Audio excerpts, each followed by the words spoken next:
முருகனை கும்பிடும் பொழுது உங்களை அறியாமல் கண்ணீர் வந்தால் உங்கள் வேண்டுதலுக்கு பலன் உண்டு. முருகனிடம் உங்கள் வேண்டுதலை சொல்லி முறையிடும் போது பல்லி சத்தமிட்டால் அது நல்ல சகுனம். உங்கள் விருப்பப்படி வேண்டுதல் நிறைவேறும். நீங்கள் முருகனை கும்பிடும் பொழுது பச்சிளம் குழந்தை அழுதால் உங்கள் கோரிக்கைகள் ஏற்றுக்கொள்ளப்பட்டது என்று அர்த்தம். சிலர் இதை தவறாக புரிந்து கொள்கிறார்கள். அது தவறு. முருகனிடம் உங்கள் வேண்டுதலை வைக்கும் போது கோயில் மணி அடித்தால் உங்கள் வேண்டுதல் காண பலன் கிடைக்கும். தீப ஆராதனை செய்யும் போது கண்களை மூடிக்கொள்ளக்கூடாது. கண்களை திறந்து முருகனை காண வேண்டும். பிறகுதான் உங்கள் வேண்டுதல்களை முருகனின் முன்பு சமர்ப்பிக்க வேண்டும்.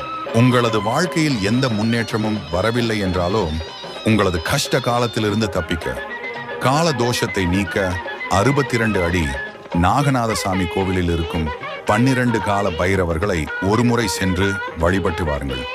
அந்த கோவிலை பற்றி ஒரு முழு வீடியோவாக பதிவிட்டுள்ளேன்.